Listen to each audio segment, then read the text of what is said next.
Hello friends, આપણે alcohol, phenol અને ether સંયોજનોની અંદર જે છે કે આની રાસાયણિક પ્રક્રિયાઓ જોતા હતા. એ રાસાયણિક પ્રક્રિયાઓની અંદર જે છે કે આપણે OH બંધ તૂટવાની થતી જે પ્રક્રિયાઓ હતી તો તે જોતા હતા.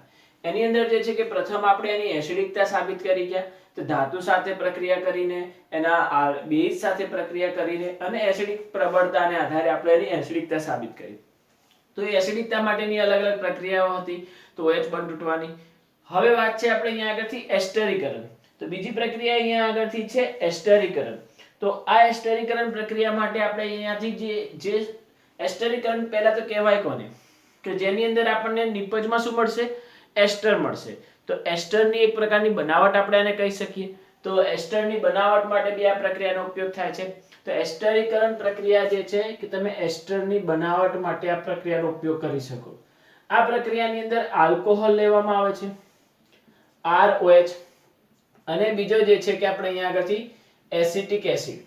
તો આલ્કોહોલ અને એસિટિક એસિડ વચ્ચે અહીંયાથી રાસાયણિક પ્રક્રિયા થશે અને એ બંને વચ્ચે અહીંયા આગળથી પ્રક્રિયા થઈને તમે અહીંયા આગળથી જોઈ શકાય કે આલ્કોહોલમાંથી H અને અહીંયા આગળથી OH. તો આ રહ્યો અહીંયા આગળથી બંધ રિલીઝ થશે. ધારો કે આપણે આને R' કહી દઈએ તો નિપજ શું બનશે, તો R'CO અને આમાંથી OR.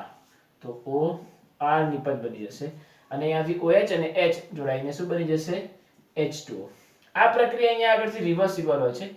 એસિડ ઉદ્દીપકની હાજરીમાં પ્રક્રિયા થાય છે કે આલ્કોહોલમાંથી H છૂટો પડે, કાર્બોક્સિલિક એસિડમાંથી OH છૂટો પડે છે અને અહીંયા આગળથી જે કાર્બોનિલ બંધ છે અહીંયા OR સાથે જોડાઈ જશે. તો R'OCOO એટલે કે આ કયો કમ્પાઉન્ડ બની ગયો, એસ્ટર, અને પાણીનો અણુ દૂર થઈ જશે. આ પ્રક્રિયા કેવી હોય છે, તો રિવર્સિબલ હોય છે. આ પ્રક્રિયા રિવર્સિબલ એટલે પાછો આપણે એસ્ટર અને પાણી લઈને પ્રક્રિયા કરીએ તો કાર્બોક્સિલિક એસિડ અને આલ્કોહોલની બનાવટ કરી શકીએ. તો જો આલ્કોહોલની બનાવટ પૂછાય તો આપણે આને રિવર્સ કરી શકાય. કાર્બોક્સિલિક એસિડની બનાવટ પૂછે તો આને રિવર્સ કરીને લખી શકાય. અથવા આલ્કોહોલની રાસાયણિક પ્રક્રિયા કે તો આ રીતે બનાવી શકાય. કાર્બોક્સિલિક એસિડની રાસાયણિક પ્રક્રિયા કે છે તો આ રીતે આપણે બનાવી શકીશું. તો એવી જ રીતે અહીંયા આગળ જેમ આપણે આ પ્રક્રિયા આલ્કોહોલ માટે જોઈ રહ્યા છીએ, એવી જ રીતે આગળના ચેપ્ટરમાં કાર્બોક્સિલિક એસિડ માટે આવશે. તો ત્યારે બી આપણે આ પ્રક્રિયા અહીંયા આગળથી જોવાની થશે. આ પ્રક્રિયાની અંદર આલ્કોહોલની સાથે પ્રક્રિયા થાય છે, એવી જ રીતે ફિનોલ સાથે બી પ્રક્રિયા કરી શકાય. ફિનોલની અંદર બી આ જ ઘટનાનો ઉપયોગ આપણે કરી શકાય. તો અહીંયા આગળથી જે છે કે આલ્કેનની જગ્યાએ આપણે કઈ લઈ શકાય, એરોમેટિક રિંગ લઈ શકાય છે. તો અહીંયા આગળ બી એરોમેટિક રિંગ લઈને આપણે પ્રક્રિયા કરી શકીએ અને એ રીતે આપણે એસ્ટર અહીંયા આગળથી બનાવી શકાય છે. તો અહીંયા આગળથી આપણે એક ઉદાહરણ જોઈએ કે ધારો કે અહીંયાથી CH3CH2OH છે, ઇથેનોલ છે, એની CH3COOH એસિટિક એસિડ સાથે પ્રક્રિયા કરીએ. તો ઇથેનોલની એસિટિક એસિડ સાથે પ્રક્રિયા કરતા આમાંથી કયો છૂટો પડશે, OH, આમાંથી કયો છૂટો પડશે, H. તો અહીંયા આગળથી આલ્કોહોલમાંથી જ H છૂટો પડે અને અહીંયા આગળથી જે છે કે OH જે છે કે આપણે એસિડમાંથી જ છૂટો પડે છે. તો એ રીતે અહીંયા આગળથી પ્રક્રિયા થઈને આપણને નિપજ શું આપશે અહીંયાથી, તો CH3CO અને અહીંયાથી OCH2CH3. તો OCH2CH3 પ્લસ H2O. તો આ થઈ ગયો તમારો એસ્ટર. તો આ રીતે અહીંયા આગળથી શું બનાવી શકાશે, એસ્ટર બનાવી શકાય છે. એવી જ રીતે આપણે અહીંયા આગળથી જો ફિનોલ લઈને કરીએ પ્રક્રિયા, તો સેમ પ્રક્રિયા આપણે ફિનોલ માટે બી કરી શકાય છે. તો ફિનોલ માટે કરીએ તો CH3COOH માટે કરો, એસિડ ઉદ્દીપક લઈ શકાશે અહીંયાથી. તો આમાંથી H અને આમાંથી OH એટલે કયો અણુ દૂર થઈ જશે, H2O. તો અહીંયા આગળથી નિપજ શું આવી જશે, તો એરોમેટિક રિંગ ઉપર અહીંયા આગળથી COOCH3 જે છે તો અહીંયા આગળથી આપણે આમ લખી શકાય કે આનો ઓક્સિજન છે OCOOCH3. તો આ રીતે અહીંયા આગળથી નિપજ લખાશે. તો આ રીતે અહીંયા આગળથી જે છે કે અલગ અલગ રીતે તમે નિપજ બનાવી શકો અને H2O છૂટો પડશે. તો જે પ્રકારનો એસ્ટર બનાવવો હોય તો એ પ્રકારનો એસ્ટર જે છે કે આપણે અહીંયા આગળથી બનાવી શકાય છે. ત્યારબાદ હવે જે છે કે આ જેમ આપણે કાર્બોક્સિલિક એસિડ સાથે પ્રક્રિયા કરી, એવી જ રીતે આપણે એનહાઇડ્રાઇડ સાથે બી પ્રક્રિયા કરી શકાય. તો જો આની આપણે એનહાઇડ્રાઇડ સાથે પ્રક્રિયા કરીએ છીએ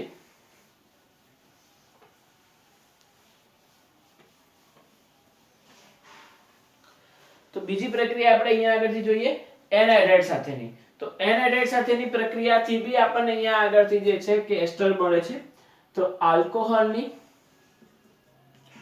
એનહાઇડ્રાઇડ સાથે પ્રક્રિયા કરો. એનહાઇડ્રાઇડ એટલે કે અહીંયા આગળથી RCO ટ્વાઇસ O. તો આ સંયોજનને આપણે અહીંયા આગળથી શું કહીએ છીએ? એનહાઇડ્રાઇડ સંયોજન કહીએ છીએ. તો RCO ટ્વાઇસ O જે છે કે અહીંયાથી R ડેશ આવશે અને આ પ્રક્રિયા બી કેવી હોય છે? તો રિવર્સિબલ હોય છે. તો એસિડ ઉદ્દીપકની હાજરીમાં પ્રક્રિયા કરી શકાય. RCO ટ્વાઇસ O નું બંધારણ બનાવીએ તો RC double bond O C double bond O R. તો અહીંયા આગળથી RCO ના 2 મોલ થઈ ગયા અને એ કોની સાથે જોડાયેલા છે? તો એક ઓક્સિજન સાથે જોડાયેલા હોય છે. તો આ થઈ ગયો તમારો એનહાઇડ્રાઇડ. તો આપણે અહીંયા આગળથી કોઈ એક એનહાઇડ્રાઇડ લઈ લીધો છે. આ એનહાઇડ્રાઇડ ની આલ્કોહોલ સાથે પ્રક્રિયા કરો તો અહીંયા આગળથી આ બંધ તૂટશે. પહેલા તો OH વચ્ચેનો બંનેમાંથી કોઈ બી એક બંધ તોડી દો. ધારો કે આપણે બંનેમાંથી કોઈ બી એક બંધ તોડી દઈએ છીએ તો અહીંયા આગળથી આ રીતે અહીંયાથી બંધ તૂટી જશે. તો આ જે H જે છે આ ઓક્સિજન જે છે કે અહીંયા આગળ આની સાથે જોડાઈ જશે. સોરી, જે અહીંયા આગળથી H જે છે એ ઓક્સિજન સાથે જોડાઈ જશે અહીંયાથી અને કાર્બન જે છે એ ઓક્સિજન સાથે આ બાજુ જોડાઈ જશે. તો નિપજ શું બનશે આપણી? તો R O અને અહીંયા આગળ C ડબલ O R છે. તો અહીંયા આગળથી શું બની જશે? તો R O C double bond O R dash એટલે આપણો શું બની ગયો? એસ્ટર. અને R C double O H તો acetic acid. R C double O H તો એસિટિક એસિડ. તો આપણને આલ્કોહોલ અને એનહાઇડ્રાઇડ સાથે એસિડ ઉદ્દીપકની હાજરીમાં પ્રક્રિયા કરતા આપણને કઈ નિપજ મળે છે? એસ્ટર મળે છે અને કાર્બોક્સિલિક એસિડ મળે છે. તો એસ્ટર અને કાર્બોક્સિલિક એસિડ જે છે કે આપણે અહીંથી બનાવી શકીએ છીએ. તો અહીંયા આગળથી આપણે એક ઉદાહરણ જોઈએ કે ધારો કે આપણી જોડે છે આ ઇથેનોલ. ઇથેનોલની હું પ્રક્રિયા કરું છું CH3CO twice O acetic anhydride સાથે. 2 કાર્બન છે એટલે આને શું કહેવાશે? Acetic anhydride. તો એસિટિક એનહાઇડ્રાઇડ સાથે પ્રક્રિયા કરતા અહીંયા આગળથી એસિટિક એનહાઇડ્રાઇડનું બંધારણ CH3 C double bond O C double bond O CH3. તો આ રીતનું આખું બંધારણ આવશે. તો અહીંયા આગળથી H બંધ તૂટશે ને અહીંથી આ બંધ તૂટશે. તો એના આધારે હાઇડ્રોજન જે છે કે આની સાથે જોડાઈ જશે, કાર્બન જે છે કે ઓક્સિજન સાથે જોડાઈ જશે. તો એના આધારે નિપજ શું આવશે આપણી? તો CH3 CH2O અને અહીંયા આગળથી C double bond O CH3. તો આપણો અહીંયાથી એસ્ટર બની ગયો. જેમ અહીંયા બને તો તેવી રીતે આપણે અહીંયાથી એસ્ટર બની જશે. અને છૂટું શું પડી જશે બીજું? તો CH3 C double O H. તો CH3 C ડબલ O અને અહીંયાથી H. તો CH3 C double O H. તો આ રીતે આપણને એસિટિક એસિડ છૂટો પડશે.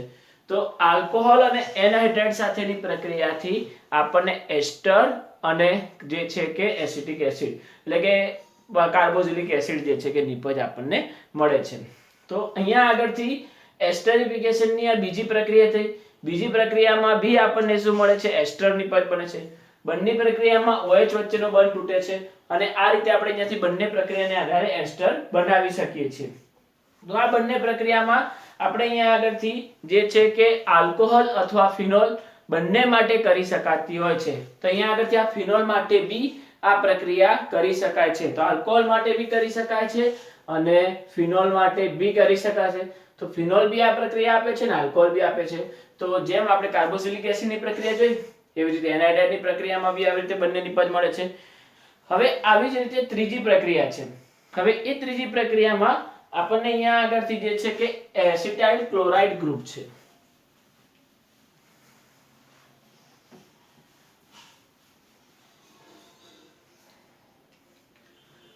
તો ત્રીજી પ્રક્રિયામાં જોઈએ તો આલ્કોહોલ સંયોજનની એસિટાઇલ ક્લોરાઇડ તો COCl એસિટાઇલ ક્લોરાઇડ ગ્રુપ છે. હવે આ એસિટાઇલ ક્લોરાઇડ સાથે પ્રક્રિયા કરીએ છીએ તો આ વન ડાયરેક્શનમાં થાય છે. હવે અહીંયા આગળથી જે છે કે એસિટાઇલ ક્લોરાઇડ સાથે પ્રક્રિયા કરીએ છીએ તો આમાં હેલોજન કમ્પાઉન્ડ છે અને આમાં જે છે કે Cl છે. તો અહીંયાથી આ બંધ તૂટે છે અને કયો સંયોજન છૂટો પડશે? તો અહીંયાથી H અને Cl જે છે કે જોડાઈને છૂટા પડી જશે. તો અહીંયાથી R ડેશ CO અને અહીંયાથી કયો આવશે? OR અને પ્લસ છૂટો કયો પડે છે? HCl. તો હવે આ પ્રક્રિયામાં જે HCl છૂટો પડે છે તો એના તટસ્થીકરણ માટે અહીંયાથી જે ઉદ્દીપક છે એ ઉદ્દીપક સ્વરૂપે આપણે પિરિડીનનો ઉપયોગ કરવામાં આવે છે. તો પિરિડીનનો ઉપયોગ કરવામાં આવતો હોય છે તો ઉદ્દીપક સ્વરૂપે આપણે પિરિડીન લેવામાં આવે કેમ કે અહીંયા આગળથી જે છે કે આલ્કોહોલ અને એસિટાઇલ ક્લોરાઇડ સાથે પ્રક્રિયા કરતા એસ્ટર પ્લસ HCl છૂટો પડે છે. તો આ જે છૂટો પડેલો જે આપણો HCl છે તો એના તટસ્થીકરણ કરીને એને દૂર કરી દેવા માટે આપણે અહીંયાથી કયો ઉદ્દીપક વાપરીશું? pyridine. તો pyridine એક પ્રકારનો બેઝ છે. તો એ pyridine જે છે કે બેઝિક ફોર્મમાં એનો ઉપયોગ કરવામાં આવે છે. તો ઉદ્દીપક સ્વરૂપે આપણે pyridine નો ઉપયોગ કરીને અહીંયાથી HCl દૂર કરી શકાય અને આપણને અહીંયાથી શું મળી જશે? તો એસ્ટર જે છે કે નિપજમાં મળી જાય છે. તો આ રીતે અહીંયા આગળથી ટોટલ 3 પ્રક્રિયા થઈ. ત્રણેય પ્રક્રિયાની અંદર જે છે કે આપણે આલ્કોહોલમાંથી એસ્ટર બનાવીએ છીએ. તો આલ્કોહોલ અથવા ફિનોલ ત્રણેય પ્રક્રિયામાં આલ્કોહોલ અથવા ફિનોલનો ઉપયોગ કરી શકાય છે. તો આનું ઉદાહરણ જોઈએ કે ધારો કે આપણી જોડે ઇથેનોલ છે. ઇથેનોલની આપણે CH3COCl એસિટાઇલ ક્લોરાઇડ સાથે પ્રક્રિયા કરીએ તો ઇથેનોલની એસિટાઇલ ક્લોરાઇડ સાથે પ્રક્રિયા કરીએ ઉદ્દીપક વપરાશે pyridine. આ વન ડાયરેક્શનમાં થશે કેમ કે તટસ્થીકરણ કરીને બધું નીકળી જશે. લાસ્ટમાં આપણી જોડે એસ્ટર બચશે. તો અહીંયા આગળ pyridine સાથે પ્રક્રિયા કરો તો કયો ઘટકકણ છૂટો પડશે? અહીંથી H, અહીંથી Cl. તો આપણે નિપજમાં અહીંથી વધારાનો ઘટકકણ HCl, CH3CH2O અને CH3CO સાથે અહીંથી જોડાઈ જશે. તો CH3CO અને અહીંયાથી OCH2O CH2 CH3. તો આ રીતે અહીંયાથી નિપજ મળી જશે આપણને. તો આ રીતે અહીંયાથી શું મળી જશે? એસ્ટર. તો આ રીતે તમે એના જે છે કે એસ્ટરના અલગ અલગ પ્રકારના સંયોજનો બનાવી શકાય છે. એવી જ રીતે ફિનોલ સાથે બી પ્રક્રિયા કરી શકાય છે. તો એરોમેટિક રિંગ છે એટલે આલ્કોહોલ અને ફિનોલ બંને માટે આ પ્રક્રિયા પોસિબલ છે. તો આ રીતે ત્રણ પ્રક્રિયા જે છે કે આપણે અહીંયા આગળથી કરી શકતા હોઈએ છીએ. તો આલ્કોહોલ, ફિનોલ અને જે છે બંને માટે આ પ્રક્રિયા થાય છે. તો આ જે છે કે ત્રણેય પ્રક્રિયાની અંદર આપણે જોઈએ તો આલ્કોહોલ લીધો અથવા ફિનોલ લઈ શકાય. આલ્કોહોલ અથવા ફિનોલની ટોટલ કેટલી પ્રક્રિયા? 3 પ્રક્રિયા. તો ટોટલ 3 પ્રક્રિયા. પહેલી પ્રક્રિયામાં આપણે કયો લીધો તો? તો કાર્બોક્સિલિક એસિડ લીધો તો. તો કાર્બોક્સિલિક એસિડ. બીજી પ્રક્રિયામાં આપણે કયો લીધો તો? તો RCO2O2. તો આ આપણો અહીંયા આગળથી હતો એસિટિક એનાઇડ્રેટ અથવા એનાઇડ્રેટ ગ્રુપ. અને ત્રીજી પ્રક્રિયામાં કયો હતો? Acetyl chloride. અહીંયા ઉદ્દીપક કયો વાપર્યો તો? એસિડ. આમાં એસિડ અને આમાં pyridine. તો ઉદ્દીપક સ્વરૂપે આપણે pyridine વાપર્યો. ત્રણેયની અંદર આપણને નિપજ શું મળી હતી? તો R-COOR. તો R-COOR. R-COOR. તો ત્રણેયમાં એસ્ટર મળે છે. ત્રણેયમાં સેમ એસ્ટર ફોર્મ મળે છે આપણને. અથવા અહીંયા એરોમેટિક રિંગ હોય તો અહીંયા આગળ ત્રણેય જગ્યાએ એરોમેટિક રિંગ લખી શકાય. પહેલામાં જે છે કે અહીંથી છૂટું શું પડ્યું હતું? તો H2O. આમાં છૂટું શું પડ્યું હતું? તો કાર્બોક્સિલિક એસિડ. અને આમાં છૂટું શું પડ્યું હતું? તો HCl. તો આ રીતે અહીંયા આગળથી આ ત્રણ પ્રક્રિયાને લખી શકાય છે. બેની અંદર એસિડ ઉદ્દીપક છે, એકની અંદર બેઝિક ઉદ્દીપક છે. આનો એસિડ અને આ બેઝ છે. તો એ રીતે અહીંયા આગળથી પ્રક્રિયા કરીને આ જે છે કે ત્રણ પ્રક્રિયા આપણે લખી શકાય. આલ્કોહોલ માટે બી અને ફિનોલ માટે બી. અહીંયા આગળ આ ડેશમાં આલ્કેન શૃંખલા બી હોઈ શકે અથવા એરોમેટિક રિંગ પણ હોઈ શકે. તો એની સાથે બી આપણે આ પ્રક્રિયા કરી શકાય છે. અને એ રીતે આપણે બંને માટે આ પ્રક્રિયા કરીને બંને રીતે આપણે અહીંયા આગળથી નિપજ મેળવી શકાય છે. હવે આ જે છે કે પ્રક્રિયાને આધારે એક એવી એસ્ટર પ્રક્રિયા છે કે જેને આપણે અહીંયા આગળથી આગળ બી ઉપયોગ કરીશું અને અહીંયા બી આપેલી છે. તો એક આપણને અહીંયા આગળથી સેલિસિલિક એસિડની પ્રક્રિયા આપી છે. તો સેલિસિલિક એસિડ માટેની એક પ્રક્રિયા છે.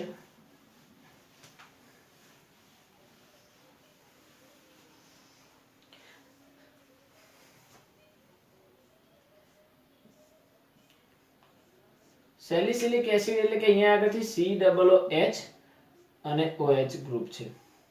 COOH અને OH. તો આ જે સંયોજન છે આને આપણે કહેવાય છે સેલિસિલિક એસિડ. તો સેલિસિલિક એસિડ નો જે સંયોજન છે તો અહીંયા આગળથી 2-હાઇડ્રોક્સીબેન્ઝોઇક એસિડ નો સંયોજન છે. તો 2-હાઇડ્રોક્સીબેન્ઝોઇક એસિડ. તો આ જે સંયોજન છે એની એસિટિક એનહાઇડ્રેટ સાથે પ્રક્રિયા કરો. CH3CO2O સાથે. તો એસિટિક એનહાઇડ્રેટ નું બંધારણ શું હતું? CH3COO CH3. તો આ રીતનું બંધારણ થાય. તો આ એસિટિક એનહાઇડ્રેટ નું બંધારણ છે. આ એસિટિક એનહાઇડ્રેટ ની આપણે અહીંયા આગળથી પ્રક્રિયા કરવાની છે. તો એસિડિક એનહાઇડ્રેટ ની એસિડ ઉદ્દીપકની હાજરીમાં આપણે અહીંયા આગળથી પ્રક્રિયા કરો તો એની સાથે પ્રક્રિયા કરતા આમાંથી કોઈ બી એક બંધ તોડી દો. તો અહીંયા આગળથી ધારો કે આ બંધ તોડી દઈએ છે. અહીંયા OH નો H નો બંધ તૂટી જશે. તો H જે છે કે આ ઓક્સિજન સાથે જોડાય છે, કાર્બન જે છે કે આ ઓક્સિજન સાથે જોડાઈ જશે. તો એના આધારે આપણને નિપજ શું મળે છે?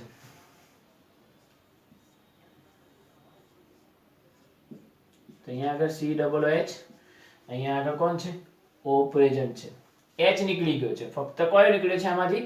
H. અને એની જગ્યાએ શું આવી જશે? તો COCH3, તો COCH3 પ્લસ CH3 COO અને આમાંથી H, તો CH3 COOH. આનું નામ છે એસ્પિરિન. એસ્પિરિન, એસ્પિરિન જે છે કે એક દવાનું નામ છે અહીંયા આગળથી. તો એસ્પિરિન સંયોજન છે, તો એસિટાઇલ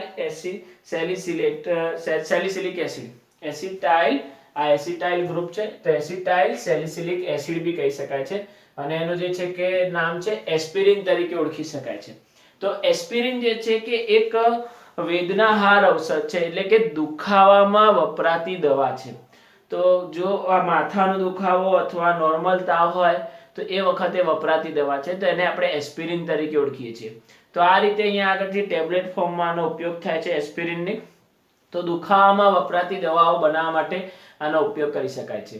એવી જ રીતે સેલિસિલિક એસિડમાંથી આવી જે છે કે અલગ અલગ પ્રકારની દવાઓ છે કે જે દુખાવામાં વપરાતી હોય તેવી અલગ અલગ પ્રકારની દવાઓ બનાવવા માટે આનો ઉપયોગ કરી શકાય છે. આનો ઉપયોગ જે છે કે આ રીતે સેલિસિલિક એસિડ કઈ રીતે બને છે?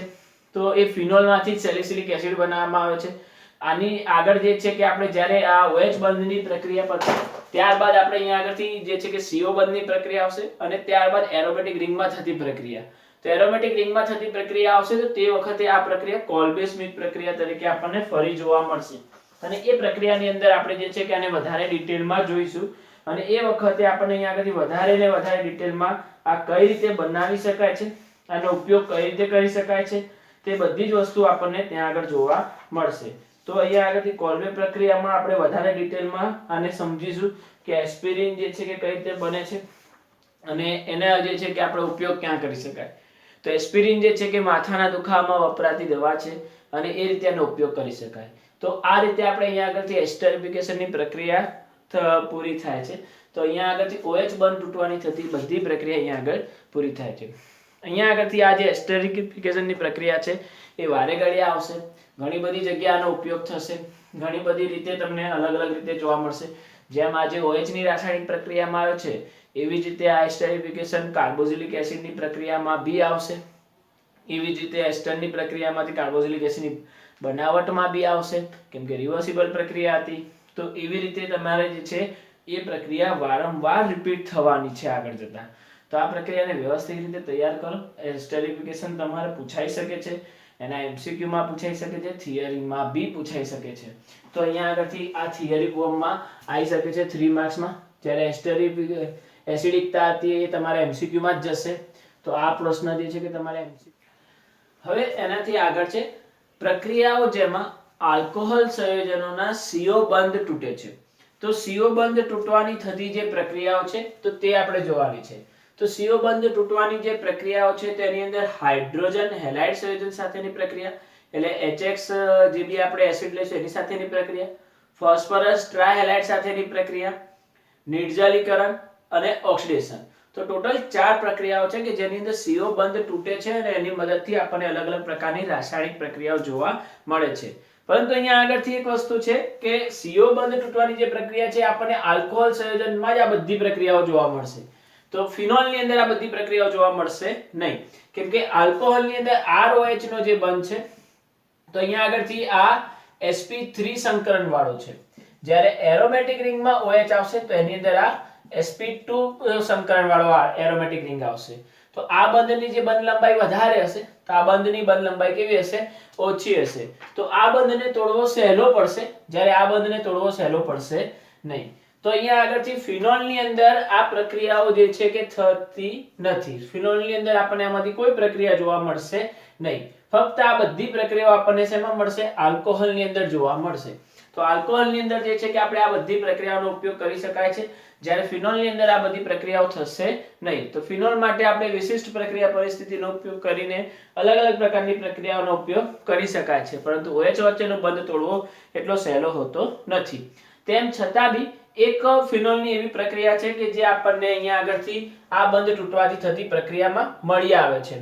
તો એક વિશિષ્ટ પ્રક્રિયા જે છે કે આપણે અહીંથી જોઈએ કે જેની અંદર આપણને આ રીતે મળે છે. તો ફિનોલની આપણે ઝિંક પાવડર સાથે હીટ કરી શકાય. ઝીંક પાવડર સાથે એને ગરમ કરો તો ઝીંક પાવડર સાથે એને ગરમ કરતા આપણને અહીંયાથી શું મળે છે તો બેન્ઝીન મળે છે તો ઝીંક પાવડર સાથે એને ગરમ કરો બેન્ઝીન મળે અને ZnO જે છે કે ઝીંક ઓક્સાઇડ અહીંથી છૂટો પડે છે તો આ રીતે અહીંયા આગળથી આપણને બેન્ઝીન મળે છે તો બેન્ઝીનની બનાવટમાં આપણે આ ફિનોલની આ પ્રક્રિયા કરી શકાય છે જેમ કે અહીંયા આગળથી OH છે તો અહીંયા આગળ CO તો આ વચ્ચેનો બંધ તૂટવાની થતી પ્રક્રિયા તરીકે આપણે લઈ શકાય છે તો અહીંયા આગળથી આ બંધ તૂટે છે અને એના આધારે જે છે કે CO બંધ તૂટીને આપણને બેન્ઝીન રિંગ મળતી હોય છે તો એ જે છે કે ફક્ત એક જ પ્રક્રિયા એવી છે કે જે CO બંધ તૂટે છે ફિનોલની અંદર તો આ રીતે CO વચ્ચેનો બંધ તૂટીને આપણને બેન્ઝીન રિંગ મળે છે બાકીની જે છે કે CO બંધ તૂટવાની બધી પ્રક્રિયા ફક્ત કોની માટે થશે તો આલ્કોહોલ માટે જ થશે ફિનોલ માટે આ પ્રક્રિયાઓ થશે નહીં તો હવે આપણે અહીંયા આગળથી આની 4 પ્રક્રિયાઓ છે ડિટેલમાં આપણે હવે એને સમજીશું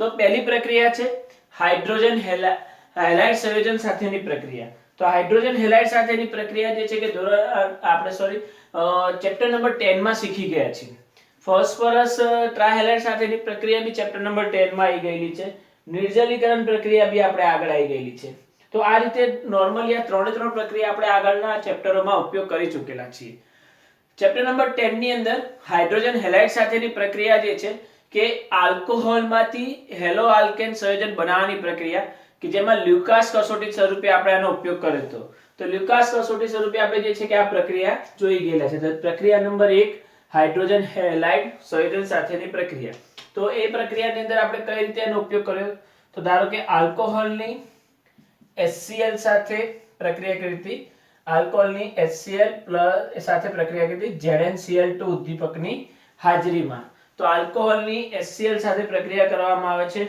HCl HBr સાથે તો એવી રીતે આપણે એની પ્રક્રિયા કરીએ ZnCl2 ઉદ્દીપકની હાજરીમાં તો ZnCl2 ઉદ્દીપકની હાજરીમાં પ્રક્રિયા કરતા અહીંયાથી OH અહીંથી H તો જો આ કયો બંધ તૂટ્યો CO વચ્ચેનો બંધ તૂટ્યો તો CO વચ્ચેનો બંધ તૂટે છે અહીંયા આગળથી તો અહીંયાથી નિપજમાં શું છૂટું પડશે તો RCl તો અહીંયા જે Cl હશે એને H2O તો આ રીતે આપણને નિપજ મળે છે તો RCl અને H2O તો આલ્કલી હેલાઇડની બનાવટ આપણે ધોરણ 12 માં જ આપણે ચેપ્ટર નંબર 10 ની અંદર શીખી ગયા તો આ ચેપ્ટર નંબર 10 ની સ્ટાર્ટિંગની પ્રક્રિયા હતી અને એની અંદર લ્યુકાસ કસોટી સ્વરૂપે આપણે એનો ઉપયોગ કર્યો હતો જેમ કે આપણે એક ઉદાહરણ લખી દઈએ કે ધારો કે આ ઇથેનોલ છે ઇથેનોલની HCl સાથે પ્રક્રિયા કરો ZnCl2 ઉદ્દીપકની હાજરીમાં તો ZnCl2 ઉદ્દીપકની હાજરીમાં પ્રક્રિયા કરીએ તો શું છૂટું પડશે અહીંથી OH અહીંથી H તો નિપજ શું આવશે CH3 CH2Cl H2O તો પ્રાથમિક હેલાઇડ પ્રાથમિક આલ્કોહોલમાંથી પ્રાથમિક હેલાઇડ એવી જ રીતે આપણે દ્વિતીયક અને તૃતીયક માટે કરી ગયા હતા તો એવી જ રીતે આપણે દ્વિતીયક આલ્કોહોલ લઈએ તો કઈ નિપજ મળે આપણને દ્વિતીયક હેલાઇડ મળે તો જો ધારો કે આવી રીતે દ્વિતીયક આલ્કોહોલ લેવામાં આવે તો નિપજ કઈ મળે દ્વિતીયક હેલાઇડ આ પ્રાથમિક આલ્કોહોલ લીધો તો નિપજ કઈ મળી આપણને પ્રાથમિક હેલાઇડ એવી જ રીતે તૃતીયક આલ્કોહોલ લેવામાં આવે તો નિપજ કઈ મળે તૃતીયક હેલાઇડ મળે તો આ જ રીતે આપણે જે છે કે HX સાથે પ્રક્રિયા કરતા જઈએ HX પ્લસ આપણો ZnCl2 તો HX પ્લસ ZnCl2 સાથે પ્રક્રિયા કરો તો આ રીતે પ્રાથમિક આલ્કોહોલમાંથી પ્રાથમિક હેલાઇડ દ્વિતીયક આલ્કોહોલમાંથી દ્વિતીયક હેલાઇડ તૃતીયક આલ્કોહોલમાંથી તૃતીયક હેલાઇડ તો આ રીતે આપણે અહીંયા આગળથી લ્યુકાસ કસોટીમાં આ જે છે કે ઉપયોગ કરી શકાય છે આ પ્રક્રિયા કઈ છે આપણી લ્યુકાસ કસોટી લ્યુકાસ કસોટીનો ઉપયોગ આપણે ક્યાં કરીએ છીએ તો પ્રાથમિક દ્વિતીયક તૃતીયક આલ્કોહોલની પરખ માટે તો પ્રાથમિક દ્વિતીયક તૃતીયક આલ્કોહોલની પરખ માટે આપણે આ પ્રક્રિયા કરતા હોઈએ છીએ જેની અંદર આપણે અહીંયા આગળથી જોઈ શકાય કે તૃતીયક આલ્કોહોલ હોય તો પ્રક્રિયા ઝડપી કરશે તૃતીયક આલ્કોહોલની પ્રક્રિયા કેવી થાય ઝડપી થાય છે દ્વિતીયક આલ્કોહોલની પ્રક્રિયા થોડીક ધીમી થશે અને પ્રાથમિક આલ્કોહોલની પ્રક્રિયાનાથી ધીમી થાય છે તૃતીયક આલ્કોહોલની પ્રતિક્રિયાત્મકતા કેવી આવશે સૌથી વધારે દ્વિતીયકની ઓછી પ્રાથમિકની એનાથી ઓછી તો પ્રતિક્રિયાત્મકતાનો આ રીતનો આપણને ક્રમ મળે છે તો કે તૃતીયક આલ્કોહોલની પ્રતિક્રિયાત્મકતા સૌથી વધારે કેમ કે 3 આલ્કેન ચેન જોડાયેલી હોય તેના હિસાબે એની પ્રતિક્રિયાત્મકતા વધારે દ્વિતીયકની ઓછી પ્રાથમિકની પ્રતિક્રિયાત્મકતા એનાથી ઓછી હોય છે ત્યાં આલ્કોહોલની અંદર એથી પ્રાથમિક દ્વિતીયક તૃતીયકને આધારે તૃતીયક આલ્કોહોલની પ્રતિક્રિયાત્મકતા વધારે આવે દ્વિતીયકની ઓછી છે પ્રાથમિકની એનાથી ઓછી છે તૃતીયક આલ્કોહોલ હશે તો એના આધારે તેલી બિંદુ છૂટા પડશે પ્રાથમિક દ્વિતીયક હશે તો દ્રાવણ દૂધ્યું થશે અને પ્રાથમિક હશે તો દ્રાવણ ચોખ્ખું રહેશે, એમાં કોઈ પ્રક્રિયા થશે નહીં, કોઈ કલર એવી રીતે છૂટો પડશે નહીં. તો આ રીતે અહીંયા આગળથી પ્રાથમિક દ્વિતીયક આપણે જોઈ શકાય છે. લ્યુકાસ કસોટીને વધારે ડિટેલમાં આખી કમ્પ્લીટલી મેં ચેપ્ટર નંબર 10 માં તમને આખી સમજાયેલી છે. તો તમે એ રીતે ચેપ્ટર નંબર 10 ની અંદર એકવાર જઈને અને આ જે છે કે પ્રશ્ન તમે એકવાર રિપીટ કરી લેજો, એકવાર જોઈ લેજો એને કે લ્યુકાસ કસોટી આપણે ડિટેલમાં સમજેલા છીએ. તો એ રીતે આપણે અહીંયા આગળથી એને સોલ્વ કરી શકાય. ચેપ્ટર નંબર 10 ની અંદર આપણે કરેલું છે આ વસ્તુ. હવે એવી જ રીતે ફોસ્ફરસ ટ્રાયહેલાઇડની પ્રક્રિયા છે. તો ફોસ્ફરસ ટ્રાયહેલાઇડની પ્રક્રિયા પણ આપણે ત્યાં આગળ જોયેલી છે, ચેપ્ટર નંબર 10 માં જ છે આ બી. તો ફોસ્ફરસ ટ્રાયહેલાઇડ સાથેની પ્રક્રિયા